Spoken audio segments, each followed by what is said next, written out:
Na noite de Natal de 1889, na fazenda São Sebastião, no interior de Minas Gerais, o coronel Augusto Tavares de Almeida reuniu sua família para a ceia mais importante de sua vida.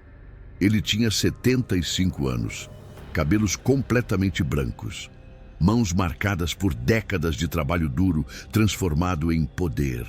Olhos ainda afiados como lâminas, capazes de ler mentiras no rosto de qualquer homem. E naquela noite ele tinha um segredo, um testamento. Um testamento que ninguém esperava, com 7 nomes. 7 pessoas que receberiam partes de sua fortuna imensa. 3 fazendas, 200 escravos recém-libertos que ainda trabalhavam por dívida, minas de ouro, terras que se estendiam até onde os olhos alcançavam. Mas antes que pudesse revelar quem eram esses 7 nomes, antes que pudesse ler o documento que seu advogado tinha trazido especialmente de Ouro Preto, alguém na mesa decidiu que o velho coronel não viveria para ver o amanhecer. O veneno estava no vinho, cuidadosamente medido, meticulosamente planejado. E o assassino estava sentado à mesa, sorrindo, brindando, esperando. Esta é a história de como a ganância transformou uma ceia de Natal em uma sentença de morte, e de como um testamento revelaria verdades que algumas pessoas matariam para esconder. A fazenda São Sebastião era uma das propriedades mais imponentes de toda a região do Vale do Rio Doce. A Casa Grande tinha sido construída em 1820, quando o avô de Augusto Tavares tinha descoberto ouro em suas terras. 3 andares de pedra e cal, paredes grossas que mantinham o frio fora e os segredos dentro, varandas amplas com colunas brancas, telhado de telhas portuguesas que tinha sobrevivido a 7 décadas de chuvas e secas. Ao redor da Casa Grande, a fazenda se estendia como um pequeno reino, senzalas, agora oficialmente vazias desde a abolição de 1888, mas ainda habitadas pelos mesmos negros que não tinham para onde ir. Estábulos com 50 cavalos, currais com centenas de cabeças de gado, plantações de café que se estendiam pelas colinas e, claro, a capela. Pequena, mas ornamentada, onde 3 gerações de Tavares tinham sido batizadas, casadas e veladas. Naquela tarde de 24 de dezembro, a Casa Grande estava sendo preparada para a ceia. Empregadas, corriam de um lado para outro, limpando, cozinhando, arrumando. O cheiro de peru assado, farofa, arroz, feijão tropeiro, leitão, rabanada, enchia todos os cômodos. Na sala de jantar principal, uma mesa enorme de jacarandá tinha sido preparada. 20 lugares, toalha de linho branco importado, prataria que tinha pertencido à família por gerações, cristais da Boêmia, velas em castiçais de prata, tudo perfeito, tudo planejado ao menor detalhe pelo próprio coronel Augusto. Porque esta não era uma ceia comum, era um anúncio. Era o momento em que ele finalmente revelaria como sua fortuna seria dividida após sua morte. Os primeiros a chegar foram Juvenal e sua esposa, Constança. Juvenal Tavares de Almeida tinha 45 anos. Era o filho mais velho de Augusto, o único filho legítimo de seu primeiro casamento com Dona Eulália, morta de febre amarela 20 anos antes. Alto como o pai, mas sem a mesma presença. Bigodes escuros, cuidadosamente aparados. Olhos calculistas que estavam sempre medindo, sempre avaliando, sempre procurando vantagem. Ele usava um terno caro, importado de Londres. Corrente de ouro reluzindo no colete, anel de sinete com o brasão da família, tudo nele dizia: sou o herdeiro, sou o próximo coronel. Constança, sua esposa, era uma mulher bonita de 38 anos. Filha de um fazendeiro vizinho, criada para ser a esposa perfeita de um homem importante, educada, silenciosa quando necessário, sorridente sempre, mas seus olhos, quando olhava para o sogro, mostravam algo diferente: medo. Pai, disse Juvenal, beijando a mão do velho coronel com reverência estudada. Feliz Natal. Juvenal, Constança. Augusto acenou com a cabeça, seus olhos estudando o filho. Pontuais como sempre. Não ousaria me atrasar em uma noite tão importante. Importante? Augusto sorriu levemente. E por que seria importante, filho? Juvenal hesitou apenas uma fração de segundo. Natal sempre foi importante em nossa família. Claro. Augusto tomou um gole de vinho. Claro que sim. Os próximos a chegar foram os filhos de Juvenal, os netos do coronel. Alberto, 22 anos, recém-formado em Direito em São Paulo. Magro, intelectual, óculos de armação dourada, sempre com um livro debaixo do braço. Olhava para o avô com uma mistura de respeito e receio. E Cecília, 19 anos. Bonita como a mãe tinha sido, mas com uma centelha de rebeldia nos olhos que Constança nunca teve. Vestido azul escuro, cabelos presos em um coque elaborado, um colar de pérolas, presente do avô em seu último aniversário. Vovô! Cecília beijou a bochecha do velho com genuíno afeto. Minha menina. Augusto sorriu, o primeiro sorriso verdadeiro da noite. Cada dia mais bonita, e o senhor cada dia mais galanteador. Eles riram. Juvenal observava a interação com olhos estreitos. Depois vieram os outros, Padre Damião, o vigário da paróquia local. 60 anos, barriga redonda de quem comia bem nas casas dos ricos, mãos sempre úmidas, sorriso sempre disponível para quem tinha dinheiro para doar à igreja. Dr. Mendonça, o médico da família. 55 anos, cabelos grisalhos, mãos firmes que tinham trazido metade das crianças da região ao mundo, incluindo Juvenal. E, finalmente, o mais esperado. Dr. Silveira, o advogado de Ouro Preto. Um homem magro de 60 anos, sempre vestido de preto, sempre sério, carregando uma pasta de couro que todos sabiam conter o testamento. Ele cumprimentou o coronel com um aperto de mão firme. Coronel Augusto, trouxe o que pediu. Excelente, Silveira. Excelente. Juvenal observava a pasta como um falcão observa um coelho, mas o coronel não disse mais nada. Apenas indicou os lugares à mesa. Sentem-se. Vamos jantar primeiro. Negócios depois. A mesa estava esplêndida. No centro, um peru enorme, dourado e perfumado. Ao redor, travessas de prata transbordando, leitão assado com farofa, arroz branco e feijão tropeiro, batatas assadas com alecrim, saladas de folhas e tomates, pães frescos ainda quentes, frutas cristalizadas, rabanadas, vinhos portugueses e franceses. Tudo sob a luz suave de dúzias de velas. O coronel Augusto sentou-se à cabeceira da mesa. À sua direita, Juvenal. À sua esquerda, o padre Damião. Os outros se distribuíram pelos lugares designados. Antes de começarmos, disse Augusto, levantando-se com algum esforço. Suas pernas já não eram as mesmas. A idade começava a cobrar seu preço. Quero agradecer a presença de todos nesta noite sagrada. Ele olhou ao redor da mesa. Esta família, esta casa, foram construídas com trabalho, com sacrifício, com decisões difíceis que nem sempre foram compreendidas. Juvenal tomou um grande gole de vinho. Mas hoje, na véspera de um novo ano, de uma nova era, a República finalmente proclamada há apenas um mês, sinto que é hora de ser honesto. Sobre o passado, sobre o futuro, sobre... Ele fez uma pausa dramática. Sobre quem realmente vai herdar tudo isso quando eu morrer. O silêncio na mesa era absoluto. Até as empregadas que serviam pararam congeladas. Pai, começou Juvenal, sua voz controlada, mas tensa. Não precisamos falar de morte em uma noite de celebração. Tenho 75 anos, Juvenal. Não sou imortal e já adiei essa conversa tempo demais. Augusto olhou para Dr. Silveira. Meu advogado trouxe meu testamento, atualizado, final. Depois da ceia, vamos ler juntos. E vocês vão descobrir que as coisas não são exatamente como alguns esperavam. Juvenal ficou pálido. O que o senhor quer dizer? Quer dizer que há 7 nomes nesse testamento. 7 pessoas que vão receber partes de minha fortuna. E alguns desses nomes vão surpreender vocês. Constança deixou cair o garfo.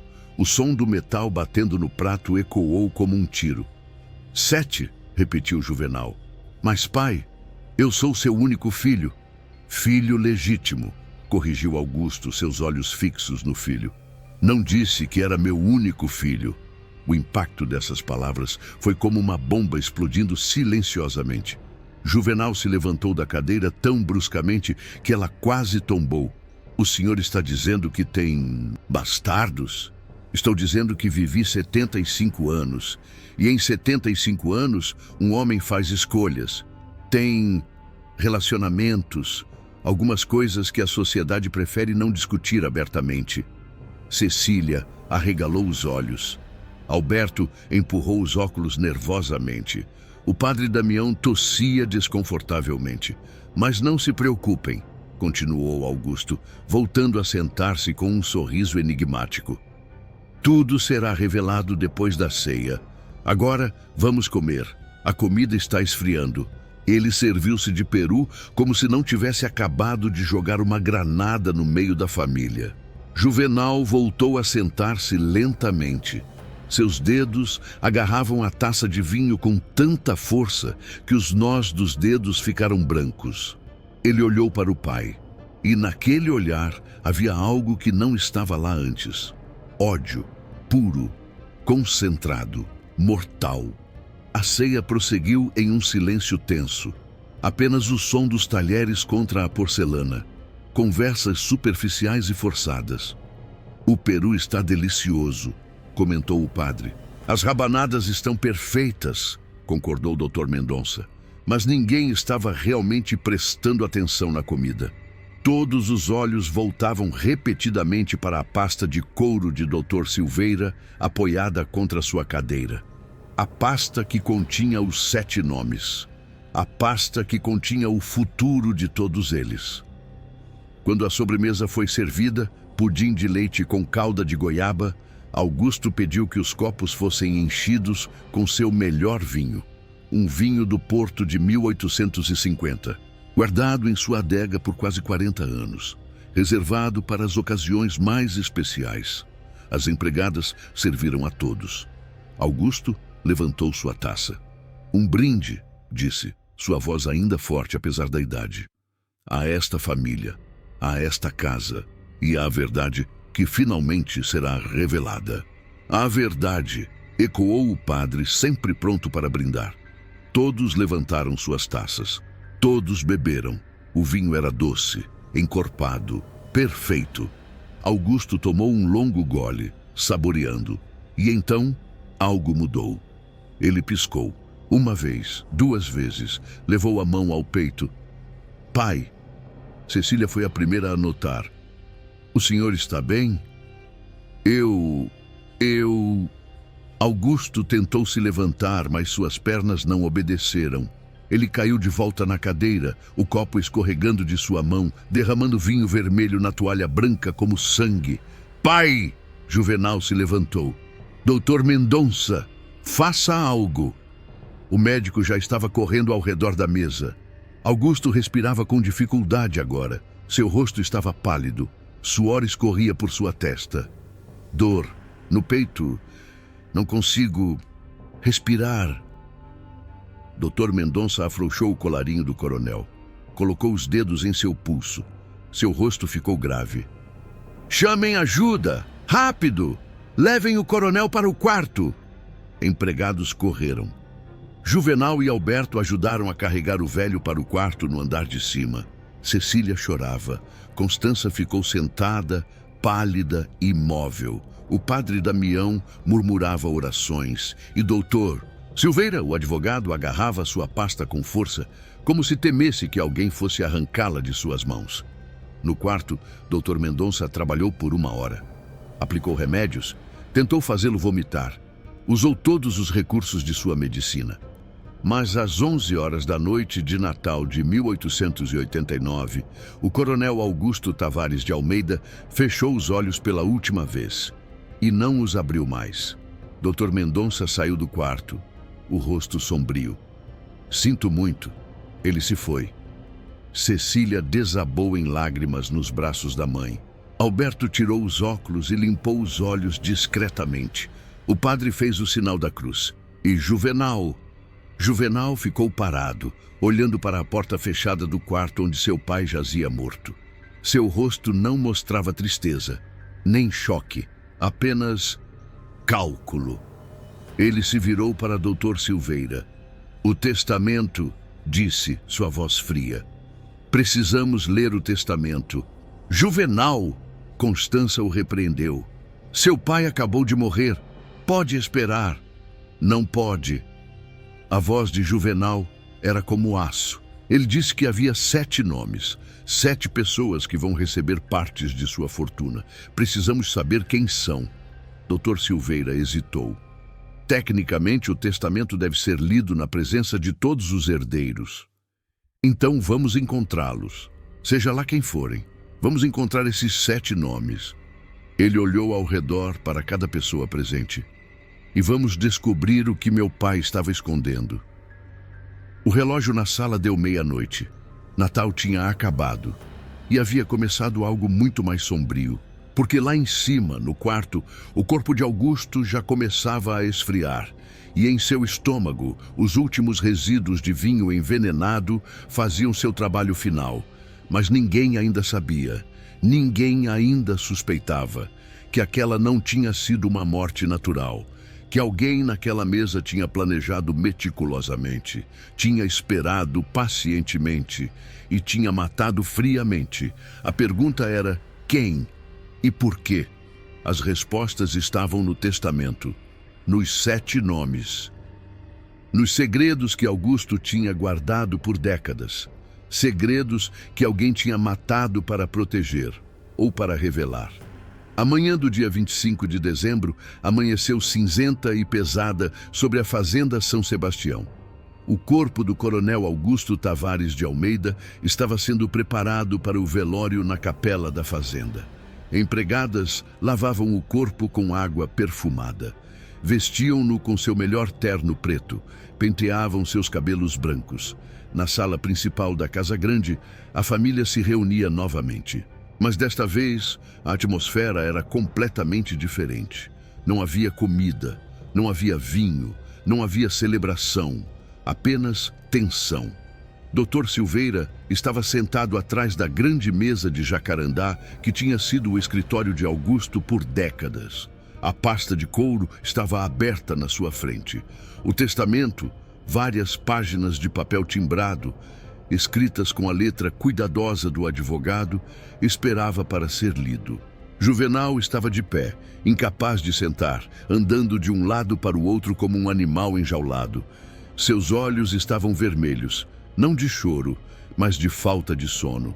Ele tinha passado a noite inteira acordado, pensando, calculando, tentando adivinhar o que o testamento conteria. Constança estava sentada em uma poltrona, as mãos cruzadas no colo, o rosto uma máscara de compostura, mas seus dedos tremiam ligeiramente. Alberto e Cecília estavam sentados lado a lado no sofá. Cecília ainda chorava de vez em quando, limpando os olhos com um lenço bordado. Alberto mantinha a expressão neutra, mas seus olhos atrás dos óculos estavam atentos, observando tudo. O padre Damião estava presente, para dar suporte espiritual, como ele mesmo disse. Mas todos sabiam que era curiosidade. Todos no vilarejo queriam saber o que o velho coronel tinha deixado. Dr. Mendonça também estava lá. Ele tinha passado a noite cuidando do corpo, verificando, examinando. E agora tinha uma expressão perturbada que ninguém ainda tinha notado. Bem, começou o Dr. Silveira, ajustando seus óculos de leitura. Como advogado do falecido coronel Augusto Tavares de Almeida, estou aqui para executar suas últimas vontades, conforme expresso em seu testamento, datado de 15 de dezembro de 1889, apenas 10 dias atrás. 10 dias. O testamento era recente, muito recente. Peço silêncio absoluto durante a leitura. Haverá tempo para perguntas depois. Ele limpou a garganta e começou. Eu, Augusto Tavares de Almeida, em pleno gozo de minhas faculdades mentais, declaro este como meu testamento final e definitivo, revogando todos os anteriores. Juvenal parou de andar. Anteriores. Tinha havido outros testamentos. Primeiramente, reconheço que ao longo de minha vida de 75 anos, nem sempre agi de acordo com as leis de Deus ou dos homens. Tive fraquezas, cometi erros, e desses erros nasceram consequências que mantive escondidas por tempo demais. O silêncio na sala era absoluto. Portanto, decido dividir minha fortuna, incluindo as fazendas São Sebastião, Nossa Senhora das Dores e Santo Antônio, as minas de ouro do Rio Doce, as terras de Café do Vale e todos os bens móveis e imóveis entre 7 pessoas nas seguintes proporções. 7. Era verdade. 7 nomes. Dr. Silveira virou a página. Primeiro, a meu filho legítimo, Juvenal Tavares de Almeida, deixo 20% de minha fortuna, incluindo a fazenda Santo Antônio e suas respectivas terras e benfeitorias. 20%. 20. Juvenal ficou lívido. 20? Ele explodiu. 20%? Eu sou o filho único, o herdeiro legítimo, como pode... Juvenal, Dr. Silveira o interrompeu friamente. Eu pedi silêncio. Por favor, sente-se. Mas... sente-se. A autoridade na voz do velho advogado era absoluta. Juvenal, tremendo de raiva, sentou-se. Dr. Silveira continuou. Segundo, a minha neta, Cecília Tavares de Almeida, deixo 15% de minha fortuna, incluindo a casa na capital e uma renda anual vitalícia de 2 contos de réis. Cecília arregalou os olhos. Vovô. Lágrimas frescas escorreram por seu rosto. Mas desta vez não eram de tristeza. Eram de gratitude, de amor. O velho tinha pensado nela, tinha garantido seu futuro. Terceiro, a meu neto, Alberto Tavares de Almeida, deixo 10% de minha fortuna e o financiamento completo para que abra seu próprio escritório de advocacia na capital. Alberto tirou os óculos, limpou-os nervosamente, colocou-os de volta. Seu avô tinha acreditado nele, tinha investido em seu futuro. Quarto, Dr. Silveira fez uma pausa. Este era o momento. É Benedita dos Santos, filha de Rosa dos Santos, ex-escrava desta fazenda. Deixo 15% de minha fortuna e reconheço oficialmente como minha filha. O choque foi como um raio. Constança levou a mão à boca. O padre Damião quase caiu da cadeira. Juvenal explodiu. Benedita, a filha da Rosa, aquela negra. Cuidado com suas palavras, alertou o Dr. Silveira. Meu pai teve um filho com uma escrava e está dando 15% da fortuna para uma bastarda? Uma filha, corrigiu o Dr. Silveira, que ele reconhece legalmente, o que lhe dá direitos iguais aos seus. Juvenal parecia prestes a ter um ataque. Isso é uma obscenidade, é a vontade de seu pai. Continue, por favor, Dr. Silveira. O advogado virou outra página. Quinto, a Miguel Tavares, filho de Joana Pereira, deixo 15% de minha fortuna e a fazenda Nossa Senhora das Dores. Outro filho. Outro. Sexto, a Teresa Tavares, filha de Mariana Costa, deixo 10% de minha fortuna e uma renda vitalícia de 1 conto de réis. 3 filhos ilegítimos. 3 bastardos que ninguém sabia que existiam. Ou melhor, que Juvenal não sabia que existiam. Porque pelo jeito que Constança estava pálida, ela sabia. Ou suspeitava. E finalmente, doutor, Silveira respirou fundo. Sétimo, A Isadora Mendes, minha companheira dos últimos 20 anos, deixo 15% de minha fortuna. A Fazenda São Sebastião, esta propriedade e todos os direitos como se fosse minha esposa legítima. Silêncio. Silêncio total. E então Juvenal começou a rir. Uma risada alta, histérica, sem humor. Companheira? Companheira? Meu pai teve uma amante por 20 anos e ninguém me disse? Ele olhou ao redor, selvagem. Todos sabiam? Todos. Doutor, Mendonça tossiu desconfortavelmente. Juvenal, seu pai era discreto, mas não era exatamente um segredo. Isadora mora na fazenda vizinha. Ela... E ninguém me contou? Você estava sempre na capital. Seus negócios, sua vida, seu pai não achava necessário. Juvenal agarrou a beirada da mesa com tanta força que seus nós dos dedos ficaram brancos. Então deixem-me entender, disse, sua voz baixa e perigosa. Meu pai dividiu sua fortuna entre mim, o filho legítimo, que recebe apenas 20%, uma amante que recebe 15% e fica com esta fazenda, e 4 bastardos, 3 que eu nem sabia que existiam, que juntos ficam com 55%. As contas estão corretas, confirmou o Dr. Silveira. Isso é uma traição. É a vontade de seu pai. É uma humilhação. Juvenal varreu tudo que estava sobre a mesa com um movimento violento do braço. Papéis, tinteiro, canetas, tudo voou pelo ar. Juvenal! Constança tentou acalmá-lo. Não! Ele se virou para ela. Você sabia? Você sabia da Isadora? Constança abriu a boca. Fechou. Abriu de novo. Eu suspeitava, mas seu pai nunca confirmou. E eu nunca me contou, claro. Ele riu amargamente.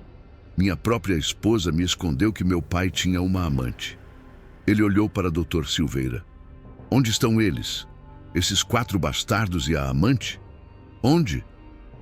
Benedita mora na vila. Trabalha como costureira.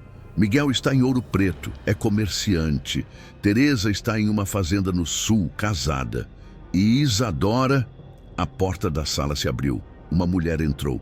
Ela tinha cerca de 50 anos. Ainda bonita, com aquela beleza que a idade não consegue apagar completamente.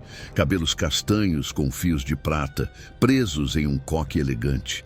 Vestido preto simples, mas bem cortado. Olhos vermelhos de tanto chorar.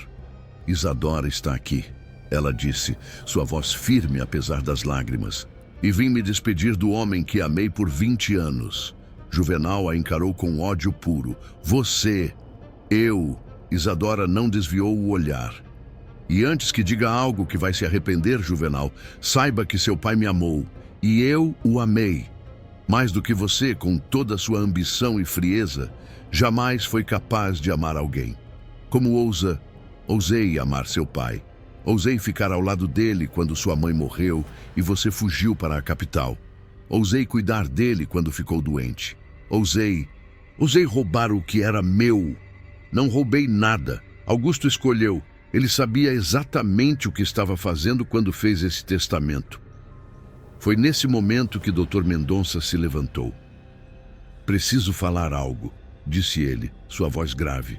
Todos se viraram para olhá-lo. Passei a noite examinando o corpo do coronel Augusto e há algo errado. Errado como?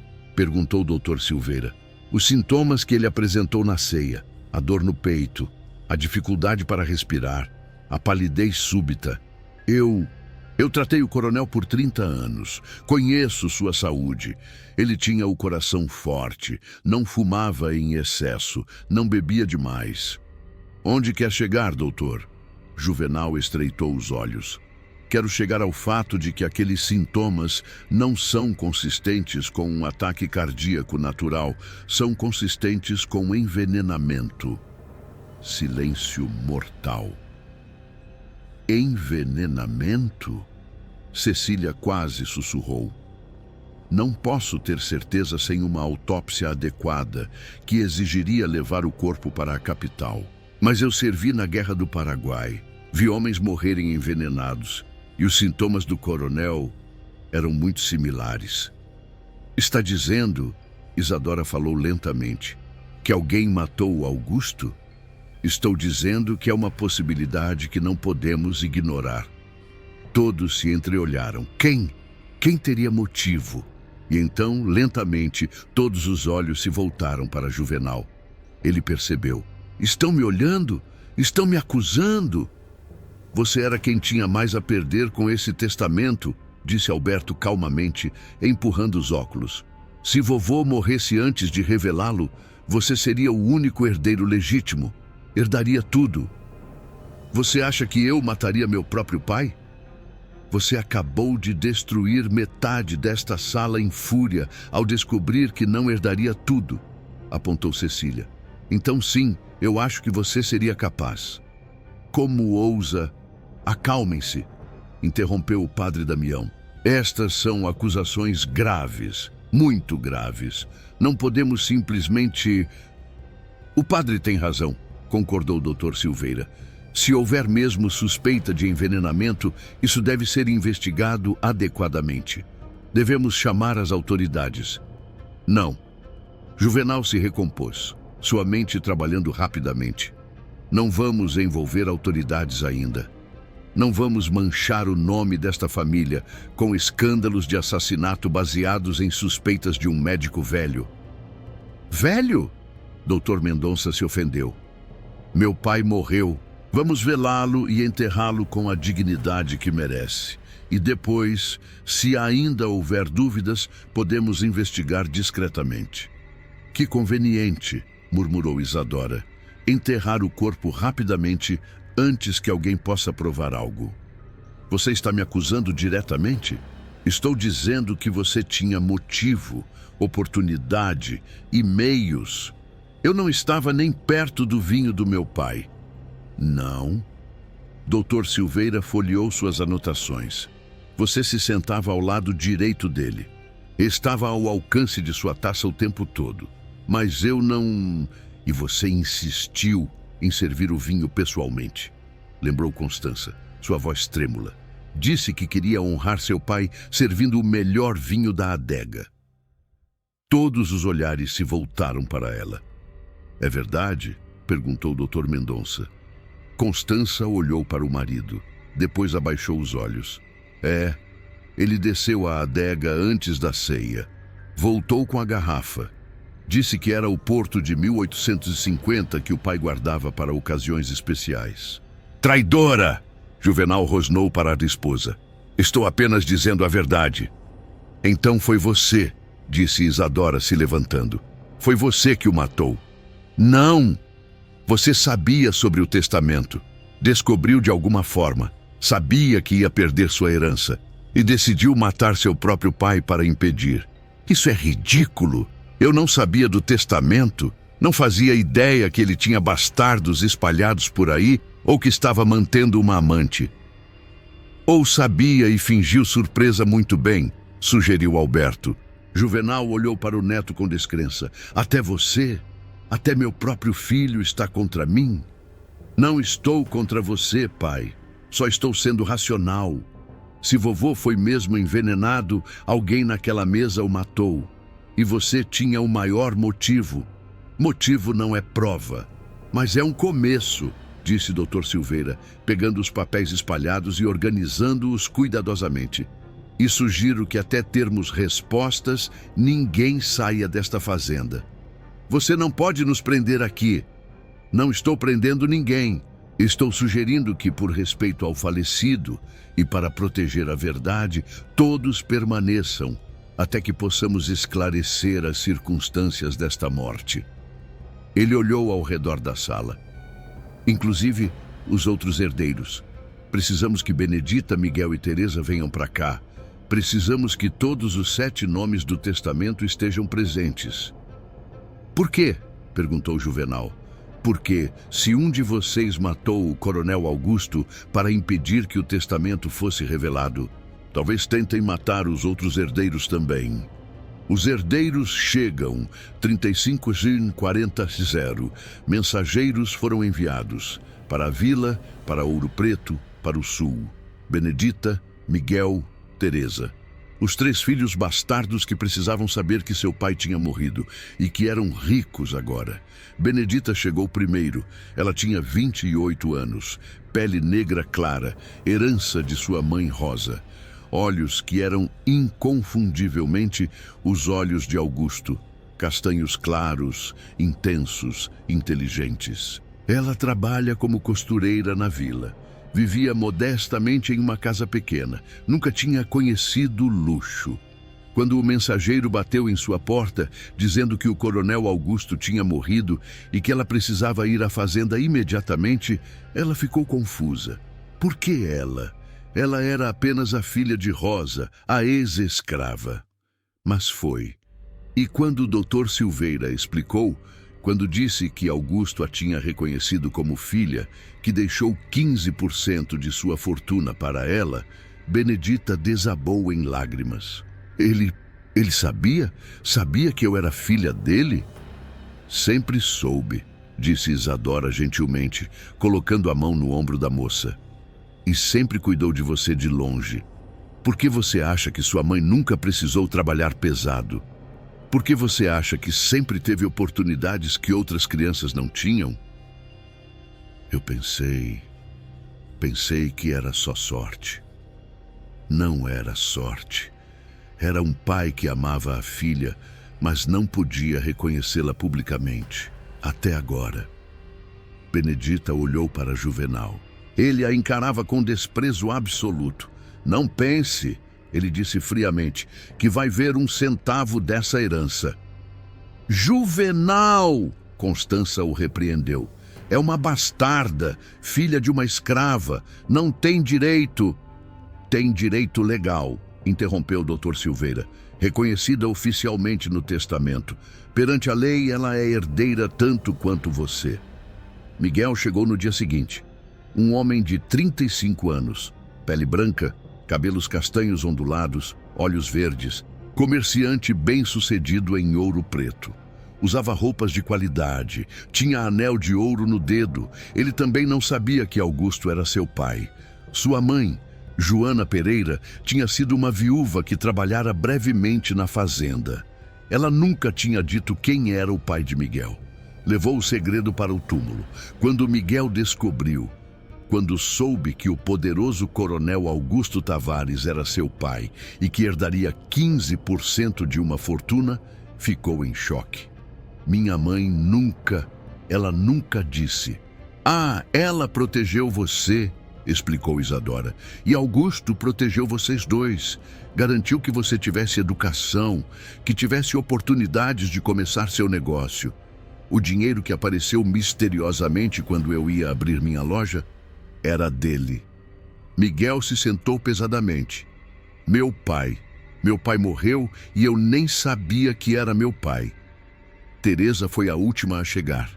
3 dias depois da morte de Augusto. Ela tinha 40 anos. Era a mais velha dos filhos ilegítimos. Filha de Mariana Costa, que tinha sido professora na vila antes de se casar e se mudar para o sul. Teresa era casada, tinha 3 filhos, vivia uma vida simples, mas feliz em uma fazenda pequena. Quando soube da herança, 10% da fortuna, uma renda vitalícia, quase desmaiou. Isso vai mudar tudo, ela sussurrou para o marido. Nossos filhos poderão estudar, poderemos expandir a fazenda, poderemos ser alvos, disse o marido, olhando ao redor com desconfiança. Se o velho coronel foi mesmo assassinado, quem diz que o assassino não vai vir atrás dos herdeiros? Era uma boa pergunta, e ninguém tinha uma boa resposta, porque agora, reunidos na fazenda São Sebastião, estavam os 7 nomes do testamento. 7 pessoas que herdariam a fortuna de Augusto. 7 pessoas que tinham motivos para querer uns aos outros mortos. E entre eles, possivelmente, um assassino. A pergunta era, quem? Juvenal, que perdeu a maior parte de sua herança esperada? Constança, que descobriu segredos do sogro que talvez preferisse enterrados? Um dos bastardos querendo garantir que ninguém contestasse sua parte? Ou Isadora, a amante, que agora era a dona da fazenda principal? O corpo de Augusto estava sendo velado na capela, mas os vivos estavam começando a se vigiar uns aos outros, com desconfiança, com medo e com a certeza crescente de que a morte não tinha terminado seu trabalho. Ainda havia mais sangue a ser derramado. A capela da fazenda São Sebastião estava repleta de flores brancas e velas acesas. No centro, em um caixão de jacarandá envernizado com detalhes em bronze, jazia o corpo de Augusto Tavares de Almeida, vestido com seu melhor terno preto, mãos cruzadas sobre o peito, segurando um rosário.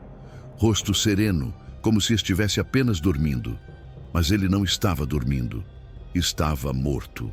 E alguém naquela capela sabia exatamente como e por quê. As pessoas da região tinham começado a chegar desde o amanhecer. Fazendeiros vizinhos, comerciantes da vila, empregados atuais e antigos da fazenda. Todos vinham apresentar seus respeitos ao velho coronel. E todos vinham também por curiosidade, porque os rumores já tinham começado a se espalhar. Rumores sobre um testamento surpreendente, sobre filhos bastardos, sobre uma amante secreta, sobre possível assassinato. As mulheres sussurravam atrás de leques pretos. Os homens conversavam em grupos pequenos, lançando olhares para a família. Juvenal estava de pé ao lado do caixão, recebendo os pêsames com um rosto de pedra. Ele usava um terno preto impecável, braçadeira de luto, expressão apropriadamente sombria. Mas seus olhos não paravam de se mover, observando, calculando, vigiando cada pessoa que entrava e saía, especialmente vigiando os outros herdeiros. Benedita estava sentada nos bancos do fundo da capela, afastada da família principal. Ela usava um vestido preto simples que tinha costurado às pressas. Chorava silenciosamente, um lenço branco pressionado contra os olhos. Ela tinha perdido um pai que nunca realmente conheceu. Um pai que a amou de longe, em segredo, sem poder reconhecê-la publicamente até este momento final. Miguel estava de pé próximo à parede lateral, desconfortável com toda a atenção. Ele não sabia como agir em um velório do pai. Devia chorar? Devia ficar sério? Como se lamentava por alguém que você acabou de descobrir que era seu pai? Teresa estava com o marido e os filhos em um banco do meio. Ela olhava para o caixão com uma mistura de tristeza e confusão. Augusto tinha sido gentil com ela quando criança, sempre mandava presentes no Natal, sempre garantia que tivesse o que precisava, mas ela nunca tinha entendido por quê. Agora entendia. E doía. Doía saber que teve um pai amoroso que nunca pôde chamar de pai.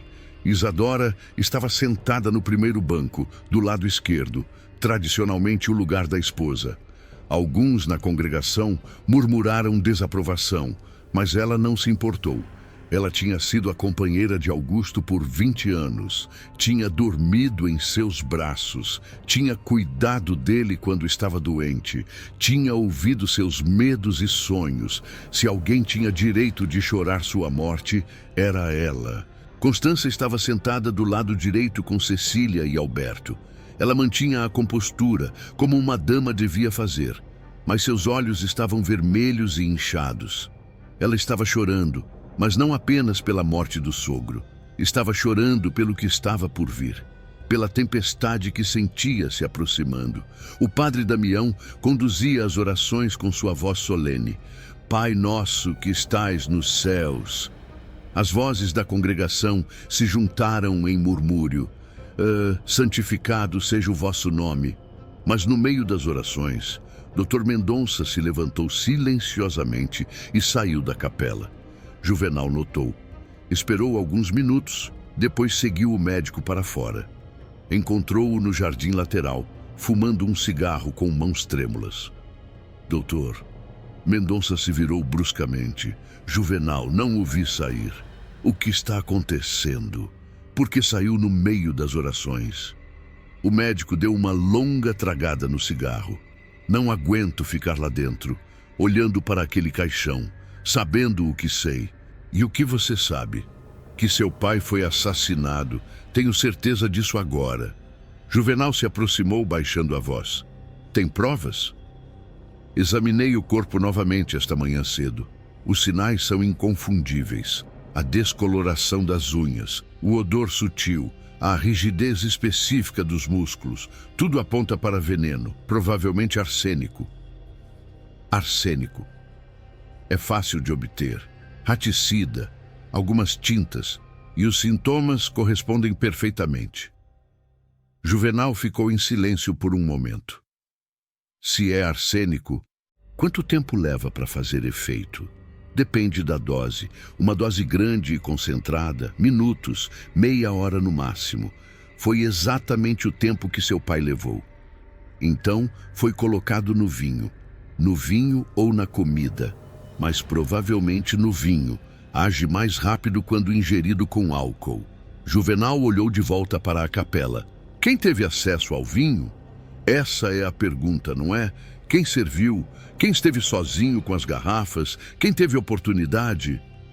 Eu desci à adega, admitiu Juvenal lentamente. Peguei a garrafa de Porto, mas não envenenei meu pai. Então, alguém envenenou a garrafa antes de você pegá-la. Ou você está mentindo. Juvenal agarrou o médico pela lapela. Cuidado com o que diz, velho.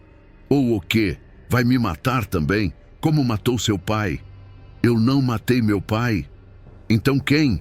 Quem mais tinha motivo? Juvenal soltou o médico, passando a mão pelo cabelo. Qualquer um daqueles bastardos. Isadora, até minha esposa poderia ter... Ele parou. Sua esposa? Doutor Mendonça estreitou os olhos. Por que Constança quereria o coronel morto? Ela sabia sobre Isadora, sobre os filhos ilegítimos. Talvez achasse que era uma vergonha para a família. Talvez quisesse proteger nossa reputação. Ou talvez, sugeriu o médico, ela estivesse protegendo você. O que quer dizer? Talvez ela soubesse que você tinha planos de matar seu pai e decidiu fazer o trabalho sujo por você, para que você não manchasse as mãos. A ideia atingiu Juvenal como um soco. Constança, sua esposa quieta, obediente, que nunca questionava nada. Ela seria capaz? O enterro aconteceu ao pôr do sol. O caixão foi carregado por 6 homens, empregados antigos da fazenda que tinham servido Augusto por décadas, até o pequeno cemitério da família nos fundos da propriedade. Ali estavam enterrados 3 gerações de Tavares. O avô de Augusto, que fundara a fazenda. O pai que a expandira. A primeira esposa de Augusto, Eulália. E agora, o próprio Augusto se juntaria a eles. O padre Damião conduziu a cerimônia breve. Cinzas às cinzas, pó ao pó. A terra foi jogada sobre o caixão. 3 pás, 3 homens. 3 jogadas de terra vermelha. E então estava feito. Augusto Tavares de Almeida estava enterrado. E com ele, talvez, os segredos que alguém tinha matado para esconder. Ou para revelar. Depois do enterro, a família voltou para a casa grande. A tradição mandava que houvesse um jantar após o funeral. Comida farta, bebida, uma celebração da vida do falecido. Mas ninguém estava com humor para celebrar. Todos se reuniram na sala de jantar, a mesma sala onde Augusto tinha morrido apenas 3 noites antes. Mas a atmosfera era completamente diferente. Tenso, desconfiado, perigoso. As empregadas serviram comida simples, sopa, pão, carne fria, frutas, mas ninguém comia com apetite. Todos olhavam para seus pratos com suspeita, cheiravam a comida, provavam pequenos pedaços antes de realmente comer. Porque se alguém tinha envenenado Augusto, quem dizia que não fariam de novo? Foi Benedita quem quebrou o silêncio. Precisamos falar sobre o que aconteceu. Todos olharam para ela. Desculpe, Juvenal a encarou. Sobre a morte do nosso pai. A palavra era estranha em sua boca. Nosso pai. Ela nunca tinha podido dizer isso antes. Dr. Mendonça disse que foi veneno. Então alguém aqui o matou. E até sabermos quem, Todos estamos em perigo. A negra tem razão, concordou Miguel. Se mataram o velho por causa da herança, podem matar qualquer um de nós. Não me chame de negra, disse Benedita friamente. Desculpe, não quis ofender. Teresa se inclinou para a frente. Mas quem ganharia mais matando ele? Quem tinha mais a perder se o testamento fosse revelado? Todos olharam para Juvenal. Ele bateu o copo na mesa com força. Parem de me olhar. Quantas vezes tenho que dizer, eu não matei meu pai? Mas você tinha o maior motivo, apontou Alberto calmamente. Antes do testamento, você herdaria tudo. Depois ficou com apenas 20%. E você acha que eu sabia do testamento antes? Como? Talvez tenha encontrado uma cópia. Talvez Dr. Silveira tenha deixado escapar algo. Talvez nada. Eu não sabia. Isadora tomou um gole de vinho. Todos notaram que ela provou cuidadosamente antes. Mas você suspeitava, ela disse. Augusto estava estranho nas últimas semanas, distante, fazendo planos. Você deve ter notado. Meu pai sempre foi reservado. Mas você conhecia Augusto, insistiu Isadora. Sabia quando ele escondia algo e ficou nervoso. Ficou com medo de perder sua herança. Isso não é crime. Não, mas assassinato é. Juvenal se levantou bruscamente. Acabou. Não vou ficar sentado aqui sendo acusado por uma rameira e uma cambada de bastardos. Juvenal. Constança ficou lívida. É a verdade. Todos vocês apareceram do nada para roubar o que é meu. Não é seu, disse Dr. Silveira, que tinha permanecido calado até agora. Legalmente, a herança pertence aos 7 nomes do testamento, e a menos que possa provar que o testamento é inválido, o que não pode, todos têm direito igual.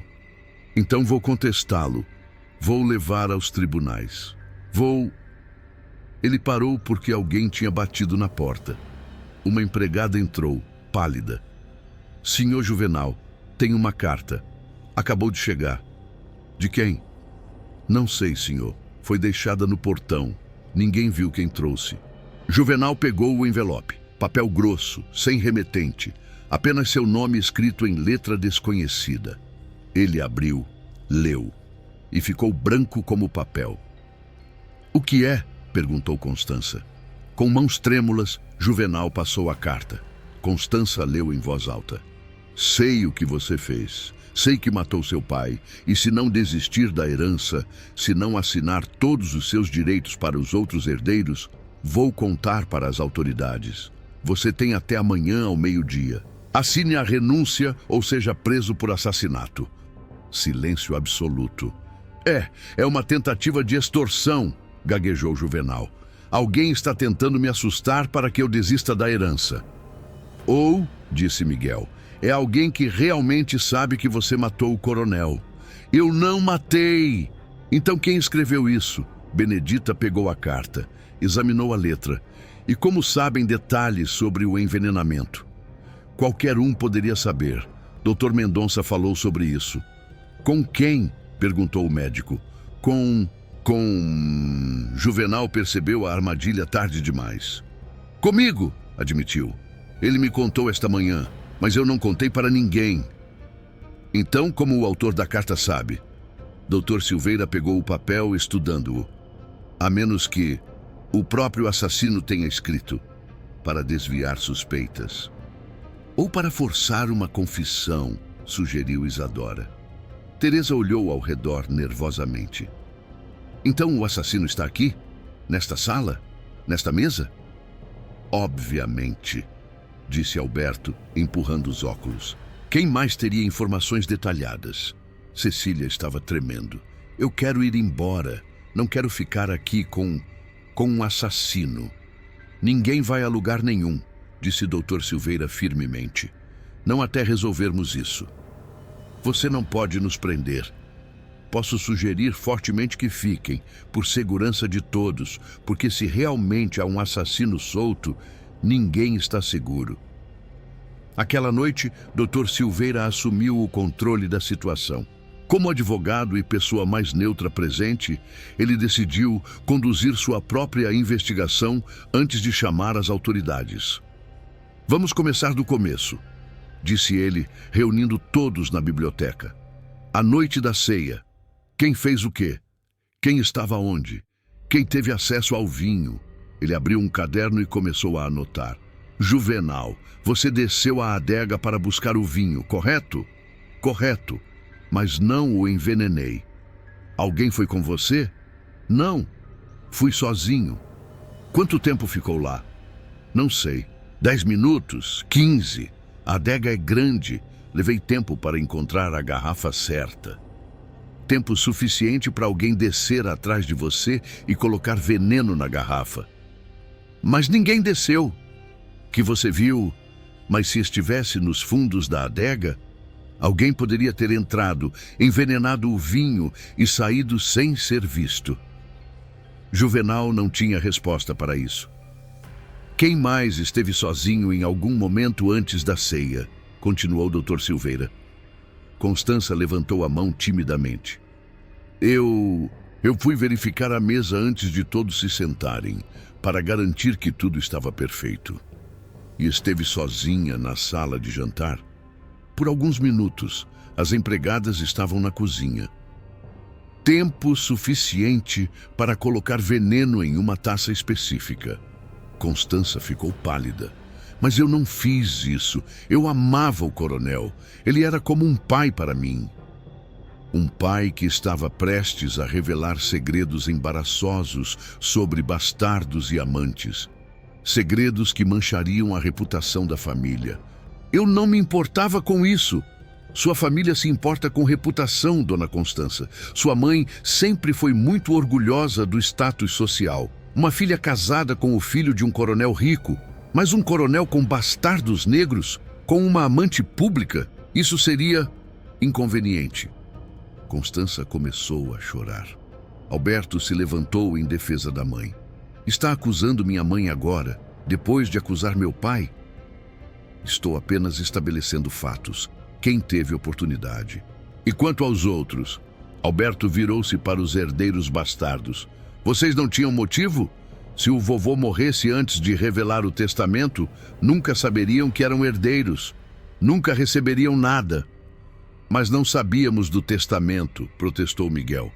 Como poderíamos matar alguém por uma herança que não sabíamos que existia? A menos que soubessem, sugeriu Cecília. A menos que vovô tenha contado para vocês antes. Em particular, ele não contou. Ou contou para um de vocês, disse Dr. Silveira pensativamente. Talvez Benedita, a filha mais jovem, a favorita. Benedita se levantou indignada. Eu mal conhecia meu pai. Ele nunca me disse nada. Eu costurava roupas para sobreviver. Se soubesse que tinha uma herança vindo, acha que estaria trabalhando com agulhas até meus dedos sangrarem? Sua voz quebrou. Eu teria dado qualquer coisa para conhecê-lo como pai, para chamá-lo de pai apenas uma vez enquanto estava vivo, mas nunca tive essa chance e agora nunca vou ter. Ela desabou em lágrimas genuínas. Isadora foi até ela, abraçando-a. Está tudo bem, criança, está tudo bem. Muito tocante, disse Juvenal friamente, mas lágrimas não provam inocência. E raiva não prova culpa, rebateu Isadora, mas certamente sugere. Dr. Silveira fechou seu caderno. Aqui está o que sabemos. Augusto foi envenenado. Provavelmente arsênico no vinho. Várias pessoas tiveram oportunidade, várias pessoas tinham motivo. E agora, alguém está enviando cartas ameaçadoras. Ele olhou ao redor da sala. Sugiro que todos tranquem suas portas esta noite. Não comam ou bebam nada que não tenham preparado pessoalmente ou visto ser preparado. E amanhã de manhã vamos examinar a adega. Ver se encontramos alguma evidência. E se não encontrarmos? Perguntou Teresa. Então chamaremos as autoridades e deixaremos que investiguem adequadamente. Todos concordaram relutantemente. Um por um foram para seus quartos, mas ninguém dormiu bem naquela noite. porque sabiam que alguém ali era um assassino.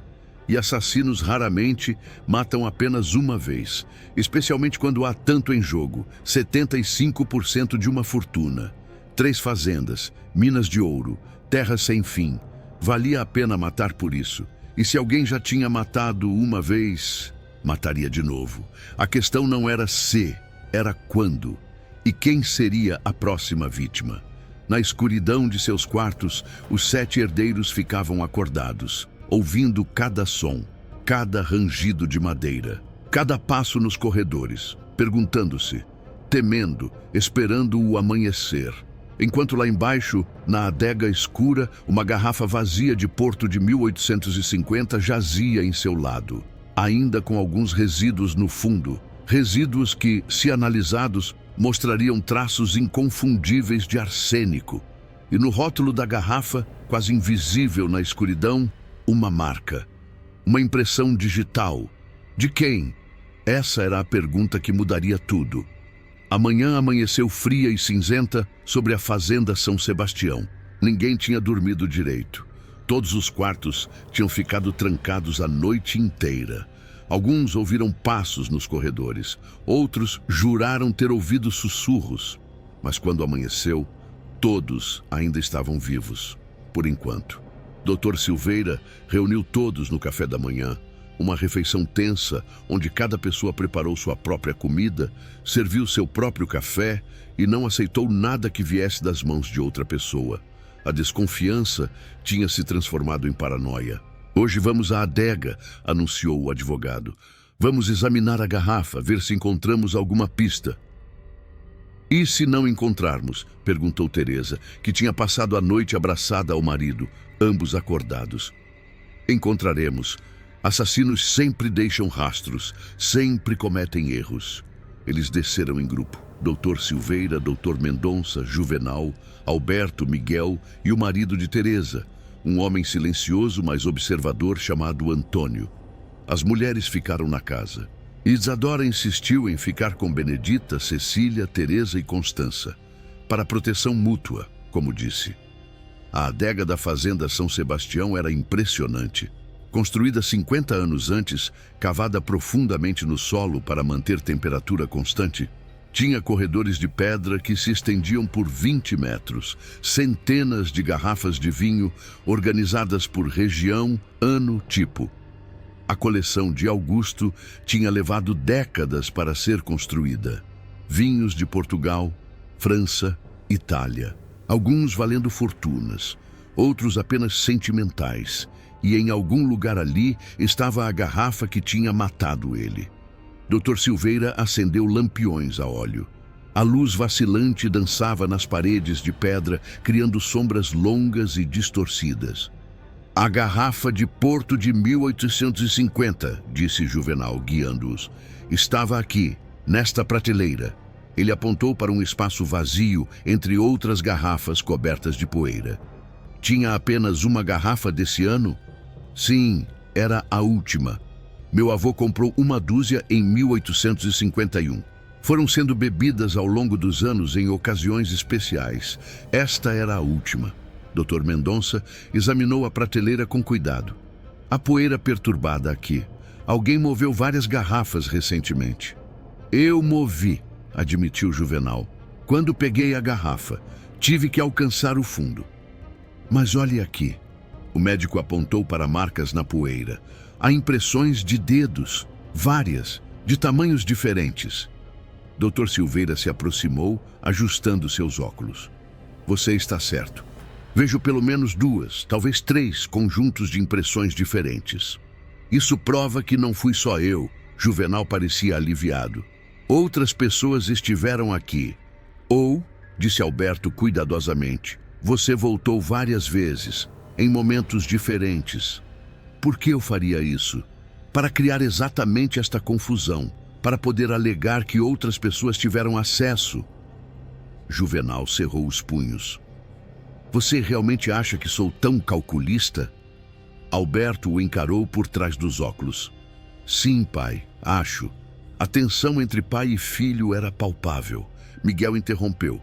E a garrafa vazia? Onde está? Eles procuraram.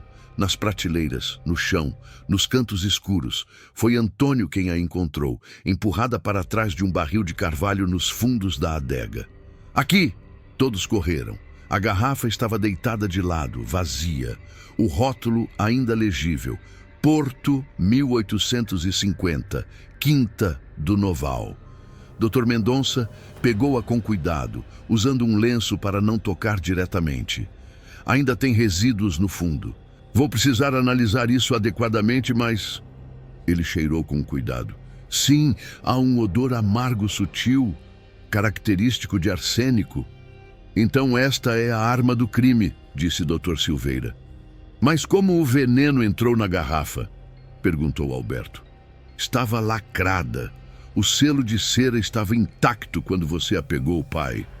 Juvenal pensou. Estava... Não. Espere. Não estava. Achei estranho na hora. O selo estava quebrado. Pensei que talvez tivesse rachado com o tempo, mas... Mas alguém tinha aberto antes, completou o Dr. Mendonça, colocado o veneno e recolocado a rolha. Quem teria tempo e conhecimento para fazer isso? Miguel olhava ao redor nervosamente. Alguém que conhecia a adega bem, respondeu o Dr. Silveira. Alguém que sabia qual garrafa Juvenal escolheria para a ocasião especial. Todos olharam para Juvenal novamente. Eu não fiz isso! Mas você sabia qual garrafa ia escolher, com dias de antecedência. Sim, mas... E teve tempo sozinho na adega antes da ceia, tempo para preparar. Mas por que eu prepararia veneno em uma garrafa e depois a serviria ao meu próprio pai na frente de testemunhas? Isso seria estúpido. Ou engenhoso, sugeriu Alberto. Porque ninguém suspeitaria de alguém tão óbvio. É a defesa perfeita. Seria estúpido demais. Logo não fui eu. Juvenal olhou para o filho com uma mistura de raiva e mágoa. Você realmente me odeia tanto? Não o odeio, pai. Só vejo os fatos. E os fatos apontam para você. Dr. Silveira examinou a garrafa mais de perto. Há algo mais. Olhem aqui no gargalo. Uma impressão digital, bem clara. Todos se aproximaram. De fato, no vidro escuro, iluminada obliquamente pela luz do lampião, uma impressão digital era visível. Podemos comparar com as impressões de todos, sugeriu o Dr. Mendonça. É uma ciência nova, mas a polícia em São Paulo já está usando.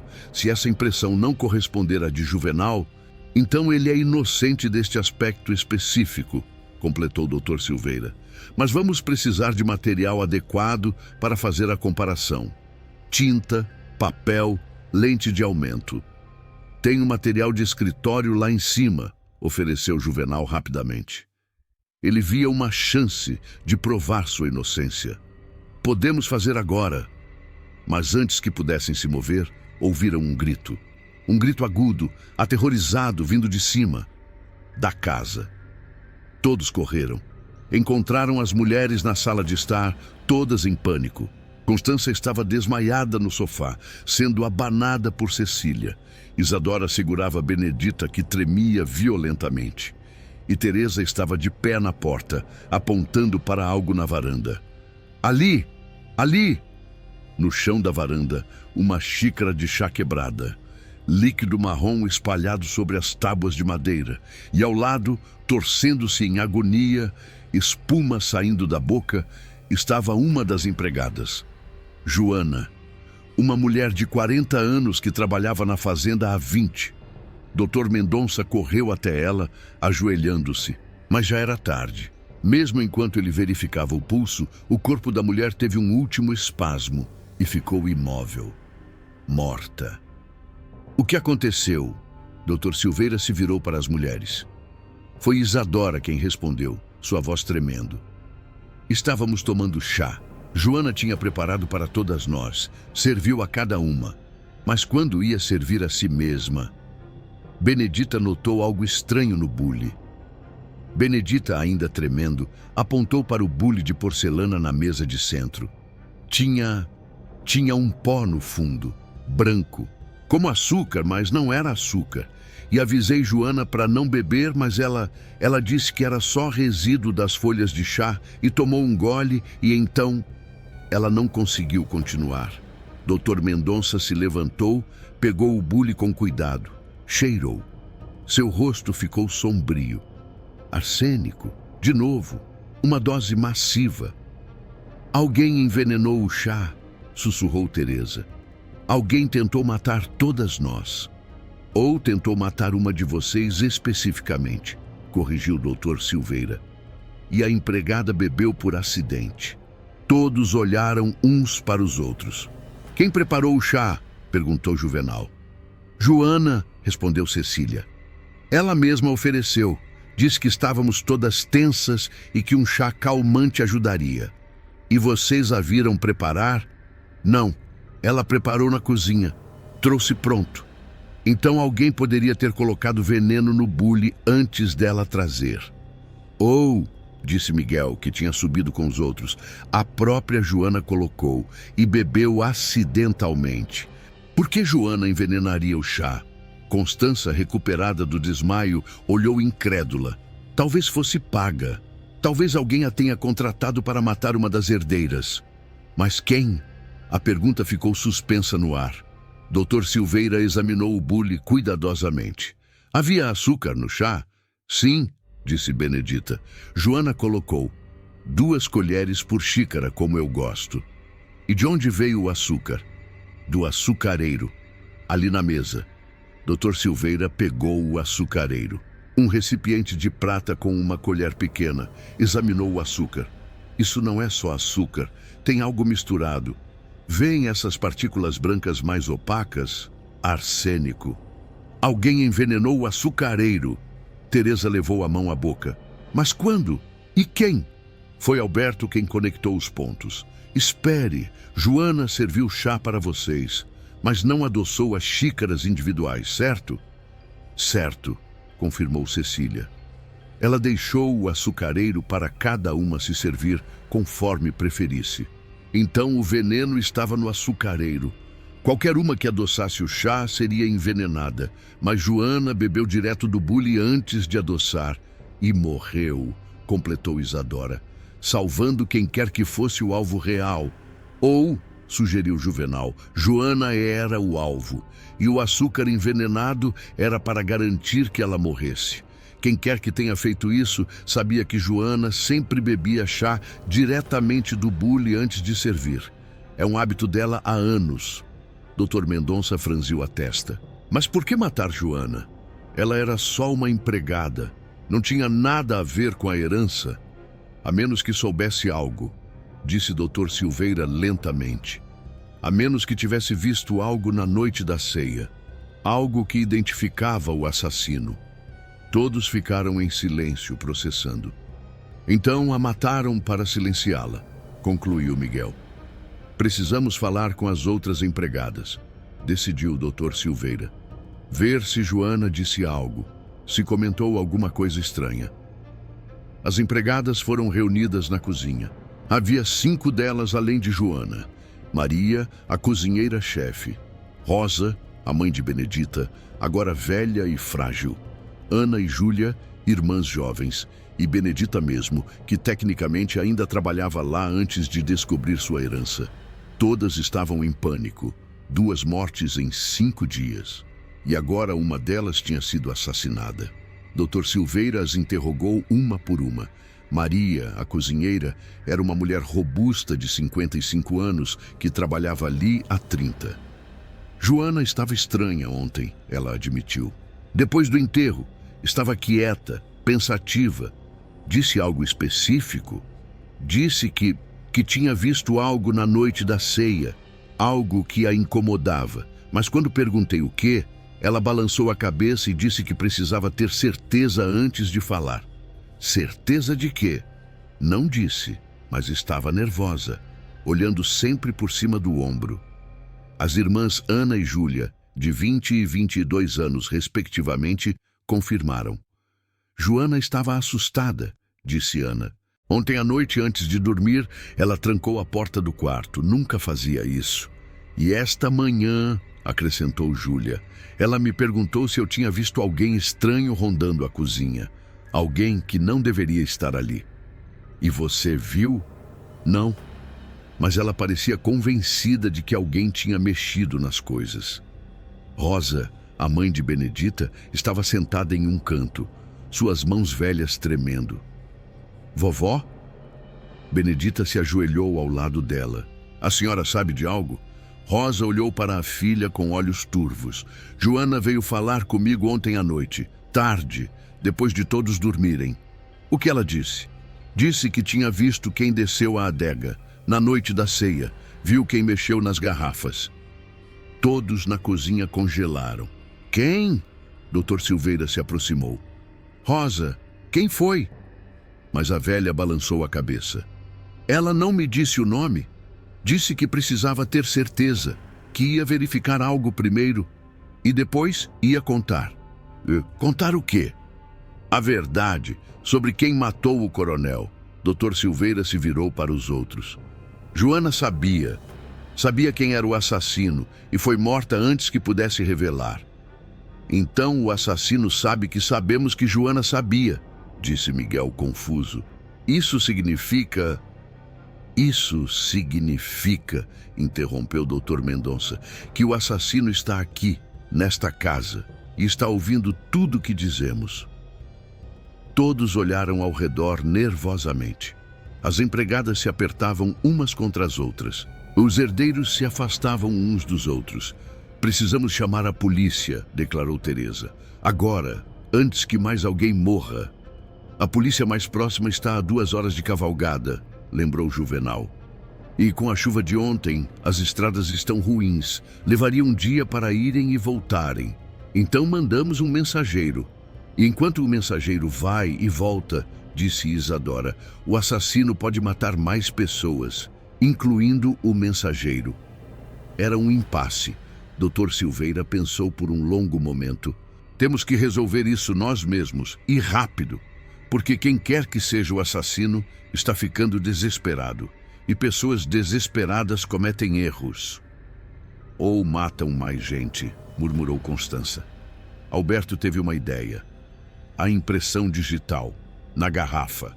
Vamos comparar com as de todos, isso vai eliminar suspeitos. Ou confirmar quem é, concordou o Dr. Silveira. Eles voltaram para a biblioteca, o lugar mais seguro da casa, com apenas uma porta e janelas altas. Dr.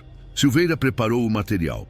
Almofada de tinta, papel branco, lente de aumento. Um por um, cada herdeiro pressionou o polegar na tinta e depois no papel.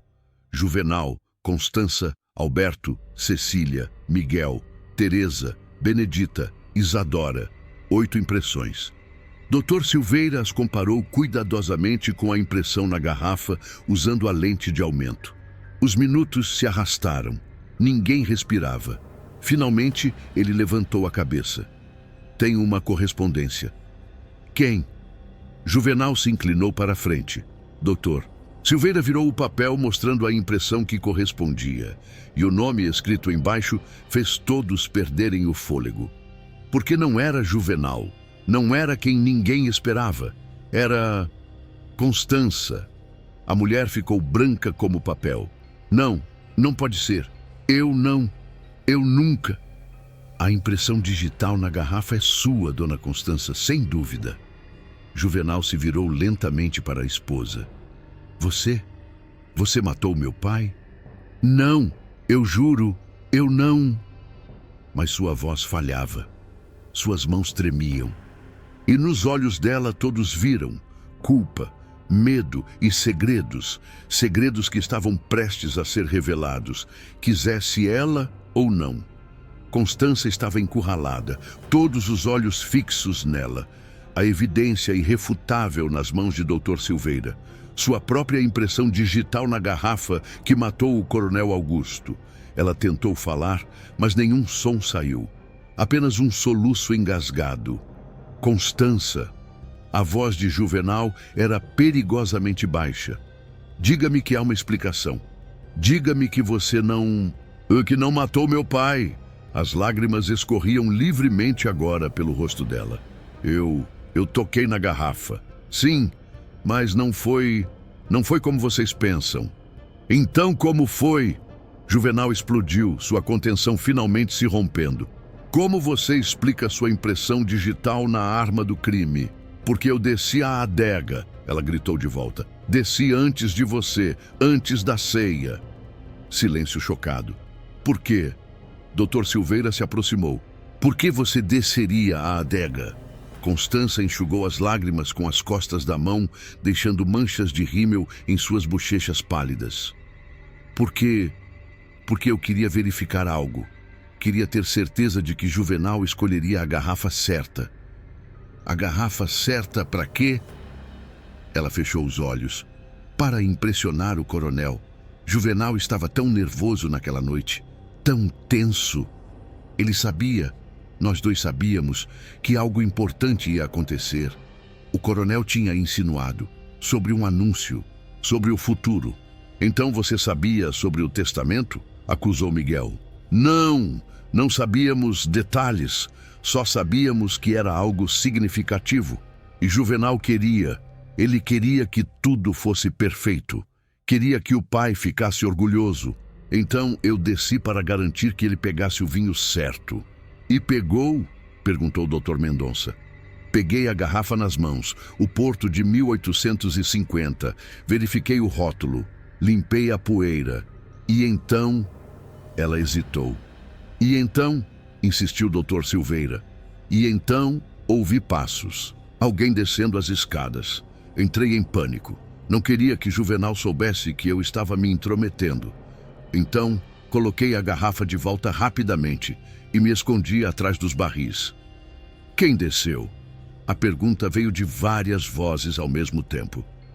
Eu não vi direito. Estava escuro. Eu estava escondida, mas vi uma silhueta. Alguém alto, movendo-se rapidamente. Foi até a prateleira. Pegou a mesma garrafa que eu tinha acabado de tocar. Seu corpo inteiro tremia agora. E então essa pessoa fez algo, tirou algo do bolso, um frasco pequeno, abriu a garrafa, ouvi a rolha sendo puxada. Derramou algo dentro, sacudiu a garrafa gentilmente, recolocou a rolha e saiu. E você não disse nada? Juvenal estava incrédulo. Viu alguém colocando algo na garrafa e não disse nada? Eu não sabia o que era. Pensei que fosse, não sei, conhaque para melhorar o sabor? Algo assim? Não pensei que fosse veneno. Mas depois que meu pai morreu, depois que Dr. Mendonça disse que foi envenenamento, você ainda ficou calada. Porque eu estava com medo, ela gritou. Porque eu tinha tocado na garrafa. Minhas impressões digitais estavam nela. Se eu contasse, todos pensariam que fui eu, exatamente como estão pensando agora. Dr. Silveira a estudava intensamente. Você disse que a pessoa era alta. Mais algum detalhe? Homem ou mulher? Cor do cabelo? Roupas? Constança apertou os olhos, tentando se lembrar.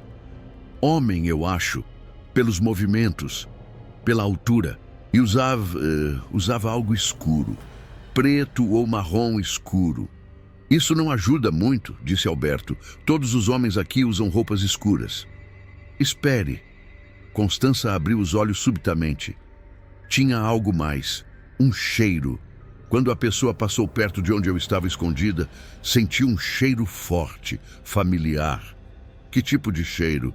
Dr. Mendonça se inclinou para a frente. Tabaco, charuto, específico. Aquele charuto cubano caro que o coronel costumava fumar. Todos olharam uns para os outros. Quem fumava charutos cubanos? Meu pai fumava ocasionalmente, disse Juvenal lentamente. Mas parou há anos, desde que minha mãe morreu. Eu não fumo, disse Miguel. Nem eu, acrescentou Alberto. O padre Damião fuma, lembrou Cecília. Vi ele fumando na varanda ontem. Todos se viraram para olhar para o padre, que tinha estado sentado silenciosamente em um canto durante toda a discussão. Ele levantou as mãos defensivamente. Eu fumo cachimbo, não charutos, e nem estava aqui na noite da ceia. Cheguei apenas 1 hora antes do jantar. Mas você esteve na casa antes, apontou Isadora. Veio visitar Augusto na semana anterior. Ficou horas trancado com ele na biblioteca. O padre ficou vermelho. Estava ouvindo sua confissão. É confidencial. Confissão de quê? Dr. Silveira estreitou os olhos. Não posso dizer. Segredo de confissão. Um homem está morto, padre, e você pode estar protegendo seu assassino. O padre Damião levantou-se indignado. Eu nunca quebraria o selo da confissão, nem sob ameaça de morte, nem para salvar vidas inocentes, nem assim. A tensão na sala era insuportável. Foi Benedita quem quebrou o impasse. A outra pessoa que fuma charutos cubanos. Todos se viraram para ela. Quem? Perguntou o Dr. Silveira. Benedita olhou diretamente para Juvenal. Dr. Mendonça. Vi ele fumando um na varanda depois do enterro. Comentou que era do estoque pessoal do coronel, que Augusto tinha dado uma caixa para ele anos atrás. O médico ficou pálido. Sim, eu fumo ocasionalmente. Augusto me deu aquela caixa há 5 anos, mas eu não matei ninguém. Você esteve sozinho várias vezes, disse Miguel. Na noite da ceia, durante o velório, tem acesso a venenos, é médico. Metade dos médicos tem acesso a arsênico, usamos para vários tratamentos. E você foi o primeiro a sugerir envenenamento, acrescentou Alberto, antes mesmo de termos provas concretas. Como sabia? Porque vi os sintomas? Porque sou um médico competente? Ou porque você aplicou o veneno e sabia exatamente o que procurar? Dr. Mendonça olhou ao redor, vendo a suspeita crescer em todos os rostos.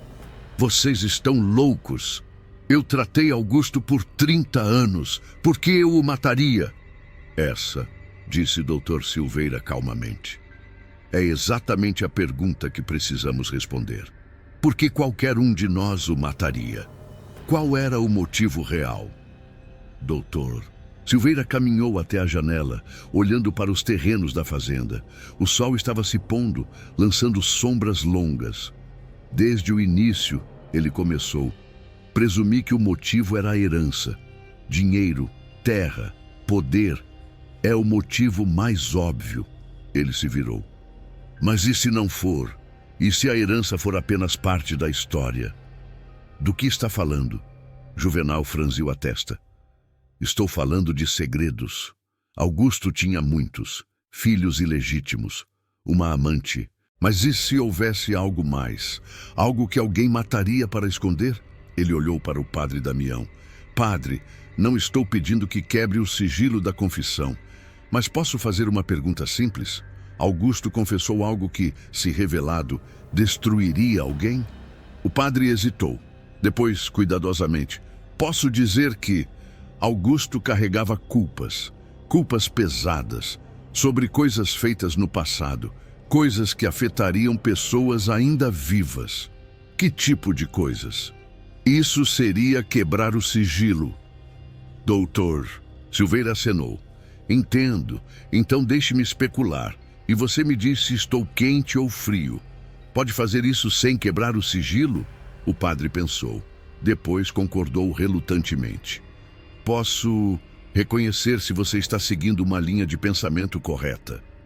Bem, Augusto era um homem poderoso.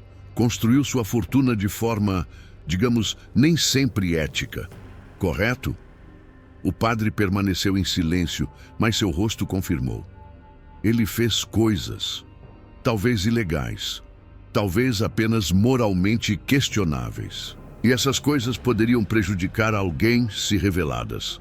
Mas silêncio confirmador. E essa pessoa, continuou o Dr. Silveira, estava aqui, nesta casa, na noite da ceia. Dr. Mendonça estava suando agora. Isso é especulação absurda. É? Então deixe-me especular mais. Augusto fez seu testamento 10 dias antes de morrer. Um testamento que reconhecia filhos bastardos, que legitimava uma amante, que dividia sua fortuna de forma totalmente inesperada. Ele pegou o testamento da mesa. Mas há algo estranho nisso. Augusto era um homem tradicional, conservador. Por que, aos 75 anos, de repente decidir revelar todos os seus segredos? Por que não levar para o túmulo? Talvez quisesse fazer a coisa certa, sugeriu Isadora, antes de morrer. Talvez, ou talvez alguém o estivesse forçando. Todos piscaram. Forçando? Repetiu Juvenal. Chantagem, disse Dr. Silveira simplesmente. E se alguém descobrisse os segredos de Augusto e o estivesse chantageando, ameaçando revelar algo terrível, a menos que ele mudasse o testamento? Mas quem se beneficiaria disso? Perguntou Teresa. Os bastardos, disse Juvenal imediatamente.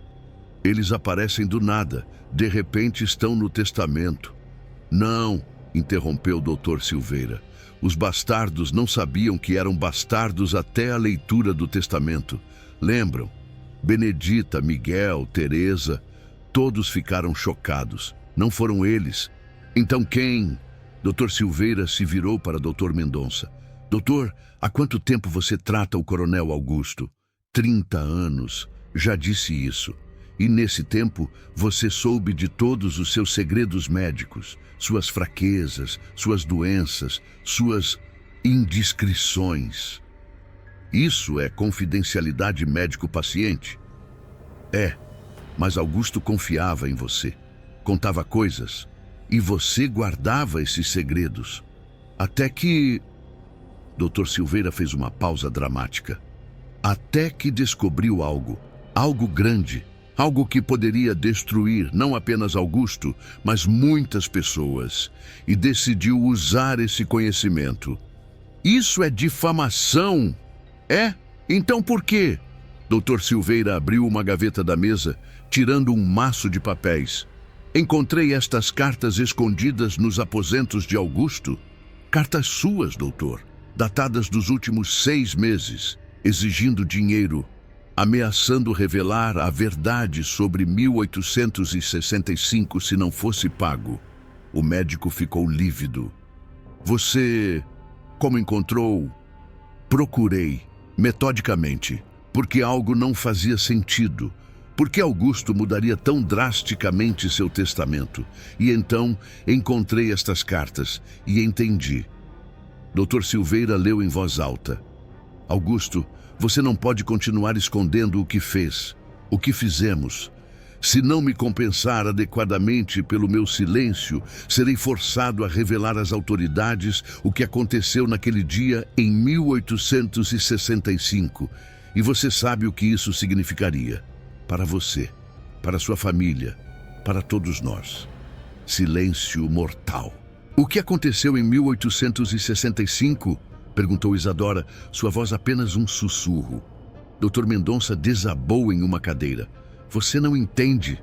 Nenhum de vocês entende. Não era apenas dinheiro. Então o que era? Insistiu Dr. Silveira. O médico passou as mãos pelo rosto. Era justiça ou vingança, dependendo de como você vê. Explique. Dr. Mendonça respirou fundo. Em 1865, eu era um jovem médico, recém-formado, trabalhando nesta região. E Augusto era um homem de 40 anos, ambicioso, implacável, querendo expandir suas terras. Ele olhou ao redor.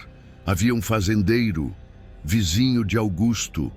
Homem bom, família grande, mas sua fazenda ficava no caminho da expansão que Augusto planejava. Augusto ofereceu comprar. O homem recusou. Sua família vivia lá há gerações. E... Juvenal estava pálido. E Augusto não aceitava não como resposta. Então, ele criou um plano. Chamou-me. Pediu-me para fazer algo impensável. As lágrimas escorriam pelo rosto do velho médico agora. O fazendeiro tinha um filho, doente, muito doente, febre. Augusto me pediu para tratar o menino, mas não para curá-lo, para garantir que morresse. Gaspes pela sala. E você fez isso? Cecília estava horrorizada. Eu era jovem, desesperado. Augusto me pagou uma fortuna. E eu, Deus me perdoe, eu dei ao menino algo que piorou sua condição em vez de melhorar. Ele morreu em 3 dias. Assassino, sussurrou Benedita. O fazendeiro ficou devastado. Sua esposa enlouqueceu de dor. Dentro de 6 meses, venderam a fazenda para Augusto por uma fração do valor. E se mudaram. Dizem que a esposa se matou no ano seguinte. O fazendeiro bebeu até a morte 2 anos depois. Dr. Mendonça enterrou o rosto nas mãos. Carrego essa culpa há 44 anos. 44 anos. E recentemente comecei a ter pesadelos, a ver o rosto daquele menino. E não consegui mais. Não consegui mais carregar isso sozinho. Então você chantageou Augusto, disse Dr. Silveira. Não por dinheiro, por penitência. Exigi que ele reconhecesse seus pecados, que dividisse sua fortuna mal ganha com aqueles que ele havia prejudicado ao longo da vida, seus filhos bastardos que ele negou, a mulher que ele amou, mas não podia casar. E ele concordou? Relutantemente. Fez o Novo Testamento, mas estava amargo, com raiva, e então Dr. Mendonça levantou os olhos, vermelhos e inchados.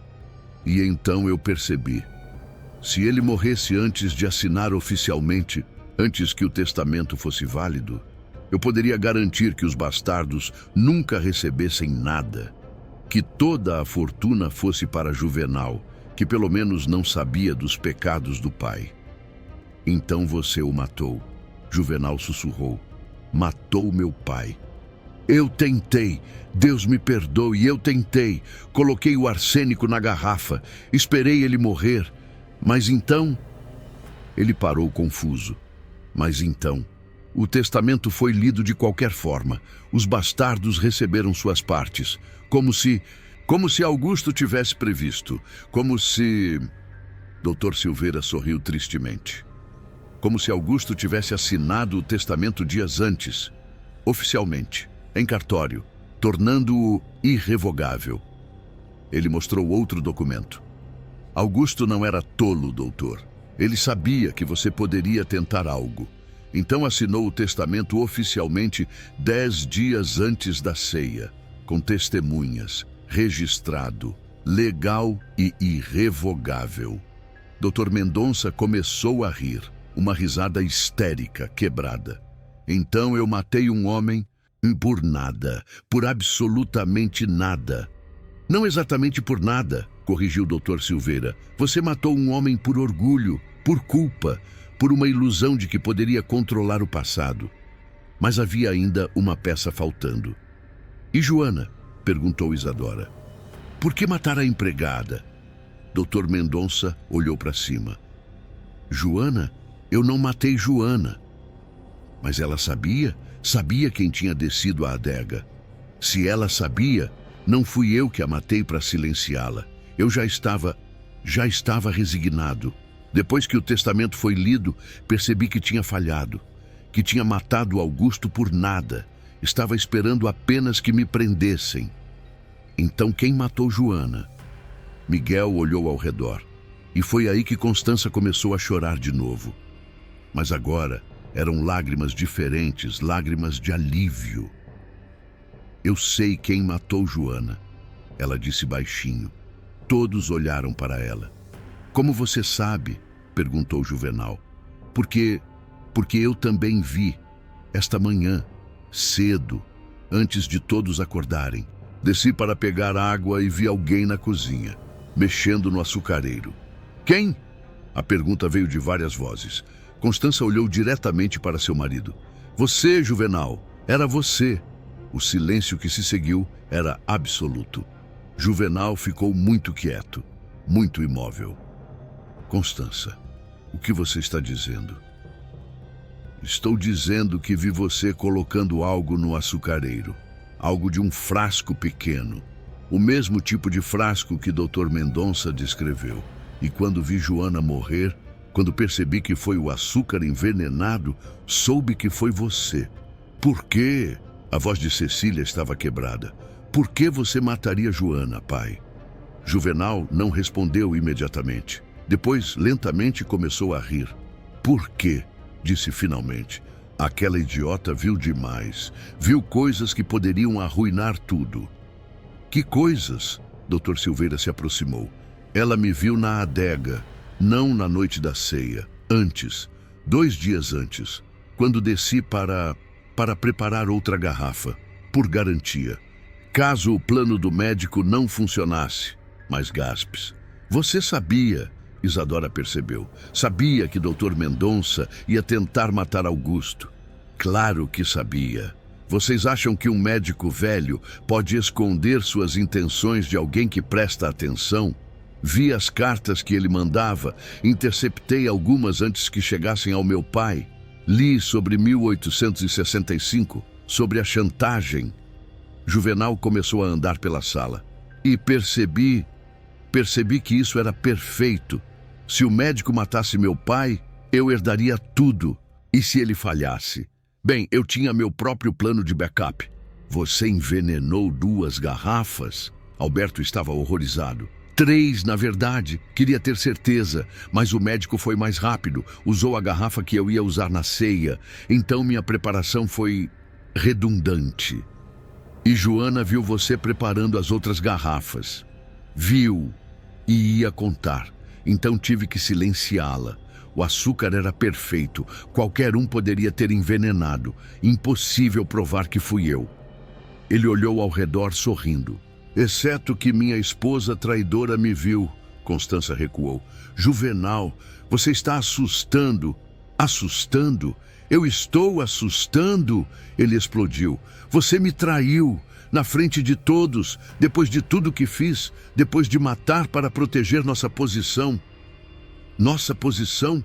Constança gritou de volta. Você matou seu próprio pai e uma empregada inocente, por dinheiro, por nossa família, por nosso futuro, por... Ele parou. Percebeu o que tinha dito. Percebeu que tinha confessado. Na frente de todos. Dr. Silveira fechou seu caderno calmamente. Bem, isso esclarece tudo. Dr. Mendonça envenenou a primeira garrafa. Juvenal preparou outras como backup. Augusto morreu pelo veneno do médico. Juvenal matou Joana para proteger seu segredo. Ele olhou para os 2 homens. Ambos são culpados. Ambos serão entregues às autoridades. Não! Juvenal puxou uma faca do cinto. Não vou para a prisão. Não vou ser enforcado como um criminoso comum. Ele agarrou Cecília, que estava mais próxima, puxando-a contra si e colocando a faca em sua garganta. Pai! Alberto gritou. Juvenal, não! Constança estendeu as mãos. Todos fiquem onde estão! Juvenal recuou em direção à porta, arrastando Cecília. Vou sair, vou levar um cavalo e ninguém vai me seguir, ou eu corto a garganta dela. Vovô! Cecília chorava. Por favor, cale a boca. Mas então, algo aconteceu. Isadora se moveu. Rápida como uma cobra, pegou o pesado castiçal de bronze da mesa e o arremessou. Acertou Juvenal na têmpora. Ele cambaleou, a faca caindo de suas mãos. Cecília se libertou, correndo para os braços de Alberto, e Juvenal caiu de joelhos. Miguel e Antônio correram, segurando-o antes que pudesse se recuperar. Estava acabado. Dr. Silveira olhou pela janela. Vejo cavaleiros se aproximando. Deve ser a polícia que mandei chamar esta manhã. Chegarão antes que eu esperava. Juvenal olhou para cima, derrotado. Como? Você não mandou chamar ninguém? Mandei sim, ontem à noite, antes de examinar a adega, porque sabia que quem quer que fosse o culpado tentaria algo desesperado quando a evidência fosse revelada. Ele sorriu tristemente e estava certo. A polícia chegou. 2 delegados e 4 soldados. Dr. Mendonça e Juvenal foram presos. Ambos confessos, ambos destruídos. Um por culpa antiga, outro por ganância nova. E entre eles tinham matado 2 pessoas e destruído incontáveis vidas. O julgamento durou 3 meses. Dr. Mendonça foi condenado a 20 anos de prisão. Sua idade avançada e circunstâncias atenuantes, a culpa que carregava, foram consideradas. Juvenal foi condenado à morte por enforcamento. A execução aconteceu em uma manhã fria de junho. Constança estava lá, não porque quisesse, mas porque sentiu que devia. Afinal, tinha sido casada com aquele homem por 25 anos e nunca realmente o conheceu. Na fazenda São Sebastião, as coisas mudaram. Isadora assumiu a gestão, como o testamento determinava, mas ela não governou sozinha. Os 7 herdeiros, agora 6, com Juvenal morto, se reuniram. Constança renunciou à sua parte da herança de Juvenal em favor dos filhos. Alberto usou seu dinheiro para abrir um escritório de advocacia que oferecia serviços gratuitos aos pobres. Cecília abriu uma escola para meninas. Miguel expandiu seus negócios, mas também financiou hospitais. Teresa melhorou sua fazenda e criou uma cooperativa para pequenos agricultores. Benedita foi a maior surpresa. Com sua parte da herança, comprou terras, contratou ex-escravos, pagou salários justos e quando as pessoas da região murmuravam "uma negra, dona de terras", ela sorria e dizia: "Meu pai me ensinou que o que importa não é a cor da pele, é o caráter." Augusto nunca tinha dito isso a ela em vida, mas através de sua morte, através do testamento, através do reconhecimento final, ele tinha dito. Em uma tarde de domingo, 6 meses após a morte de Augusto, todos os herdeiros se reuniram na capela da fazenda. Não para velório, para celebração. Padre Damião, que tinha ficado, apesar de tudo, conduziu uma missa especial. Augusto Tavares de Almeida foi um homem falho, disse o padre em seu sermão. Cometeu erros, pecados graves, mas no final tentou fazer o certo. Tentou corrigir o que pôde. Ele olhou para os herdeiros reunidos e deixou um legado, não apenas de riqueza, mas de segundas chances, de redenção, de verdade. Depois da missa, Isadora levou flores ao túmulo de Augusto. Benedita foi com ela. As 2 mulheres ficaram lado a lado, olhando a lápide simples de mármore. "Você acha", perguntou Benedita suavemente, "que ele está em paz?" Isadora pensou. "Acho que ele fez o que pôde, no final. E isso tem que contar para algo." Elas ficaram em silêncio por um momento. Depois Benedita colocou sua mão sobre a barriga. Ela estava grávida de 3 meses. O pai era Miguel. Eles tinham se aproximado durante os meses turbulentos. Tinham se apoiado, tinham se apaixonado. E agora carregava uma nova geração. Uma geração que nasceria livre, reconhecida, amada. "Obrigada, pai", Benedita sussurrou para a lápide. "Por finalmente me dar um nome, uma família, um futuro." O vento soprou gentilmente pelas árvores. E por um momento, apenas um momento, Benedita jurou ter sentido algo. Como uma mão em seu ombro, como uma voz no vento, como um pai, finalmente, dizendo adeus e desejando boa sorte. A filha que ele amou em segredo e que agora podia amar o mundo todo, abertamente, orgulhosamente, livremente.